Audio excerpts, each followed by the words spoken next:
जिले की सड़क पर रोज की तरह हलचल थी। शाम ढल रही थी। आईपीएस अधिकारी राधिका चौधरी एक साधारण नीले रंग की साड़ी पहने बिना किसी सरकारी गाड़ी या सुरक्षा के एक रिक्शा में बैठी अपने मायके जा रही थी। उनके छोटे भाई की शादी थी। उन्होंने जानबूझकर छुट्टी ली थी ताकि इस पर वे अफसर नहीं सिर्फ एक बहन बनकर घर पहुंचे। रिक्शा चालक का नाम था सुरेश। उसे जरा भी अंदाजा नहीं था कि उसकी गाड़ी में जो बैठी है वो जिले की ईमानदार आईपीएस अधिकारी राधिका चौधरी हैं। रिक्शा चलाते हुए सुरेश बोला, मैडम आज मैं थोड़ा लंबा रास्ता ले रहा हूँ। राधिका ने सहजता से पूछा, क्यों भैया, छोटा रास्ता ठीक नहीं है क्या? सुरेश ने चारों ओर देखते हुए धीमी आवाज में कहा, मैडम उस रास्ते पर पुलिस वाले खड़े रहते हैं, खासकर हमारे इलाके का सब इंस्पेक्टर महेश तोमर। बिना वजह रिक्शा रोकता है, चालान काटने की धमकी देता है और पैसे वसूलता है। विरोध करो तो मारपीट करता है। राधिका का मन बेचैन हो उठा। क्या वाकई ऐसा हो रहा है? उन्होंने कुछ नहीं कहा, बस चुपचाप सुनती रही। कुछ ही दूर आगे बढ़ने पर वही हुआ जिसका डर था। सड़क किनारे सब इंस्पेक्टर महेश तोमर अपने 2 सिपाहियों के साथ खड़ा था। उसने लाठी से इशारा कर रिक्शा रुकवाया। अरे वो ड्राइवर, नीचे उतर। क्या उड़ता हुआ चला जा रहा है? 4000 का चालान कटेगा। सुरेश घबरा गया। सुरेश ने कहा, साहब मैंने कोई नियम नहीं तोड़ा, स्पीड भी ठीक थी। महेश भड़क उठा, ज़्यादा बोल मत, कागज निकाल, लगता है रिक्शा चोरी का है। कागज पूरे थे फिर भी महेश बोला, कागज ठीक है लेकिन चालान तो भरना पड़ेगा। अब 2500 दे दे, नहीं तो रिक्शा सीज कर दूंगा। राधिका सब देख रही थी, गरीब आदमी की बेबसी, वर्दी का गलत इस्तेमाल। सुरेश हाथ जोड़कर बोला, साहब आज दिन भर में सिर्फ 400 कमाए हैं, मेरे बच्चे भूखे हैं। महेश ने उसका कॉलर पकड़ लिया और थप्पड़ मार दिया। गरीबी का रोना मत रो, पैसे नहीं है तो रिक्शा क्यों चलाता है? अब राधिका खुद को रोक नहीं पाई। वह आगे बढ़ी और शांत लेकिन सख्त आवाज में बोली, इंस्पेक्टर साहब आपने बिना वजह एक आदमी पर हाथ उठाया है, यह गलत है। महेश ने उन्हें घूरा, तू कौन होती है बीच में बोलने वाली? लगता है तुझे भी थाने की सैर करानी पड़ेगी। कुछ ही देर में सुरेश और राधिका दोनों को थाने ले जाया गया।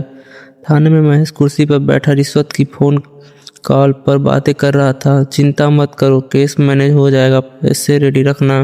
राधिका सब सुन रही थी। अब उन्हें यकीन हो चुका था, यह सिर्फ सड़क की गुंडागर्दी नहीं, पूरा सिस्टम सरा हुआ है। सुरेश कांपते हुए बोला, मैडम अब तो हम फंस गए। राधिका ने धीमी आवाज में कहा, डरो मत, सच ज्यादा देर छुपता नहीं और याद रखना मैं कोई आम महिला नहीं हूँ।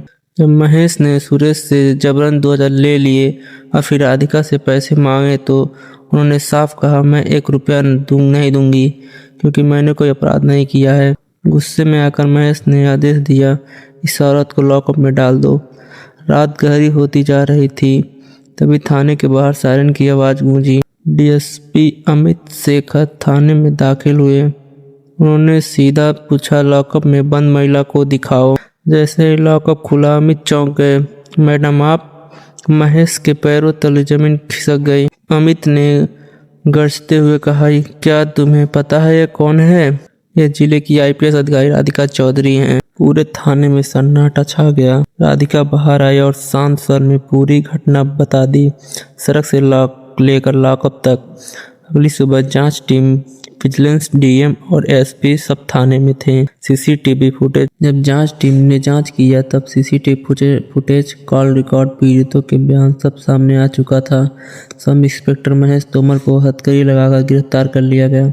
डीएम ने कहा, जो वर्दी का गलत इस्तेमाल करेगा उसे सख्त कार्रवाई किया जाएगा, बख्शा नहीं जाएगा उसको। सुरेश की आंखों में आंसू आ गए थे, लेकिन इस बार डर के नहीं, इंसाफ के आंसू थे। और राधिका ने चुपचाप अपने भाई की शादी में शामिल होने चली गई, बिल्कुल वैसे ही एक साधारण बहन की तरह, ना कोई डीएम। तो दोस्तों आप लोग को इस कहानी से कुछ अच्छा लगा हो तो प्लीज़ इस चैनल को सब्सक्राइब कर दीजिए और बेल आइकन को ऑल पर सेट कर लिए। इसी तरह कहानी आता रहेगा डेली।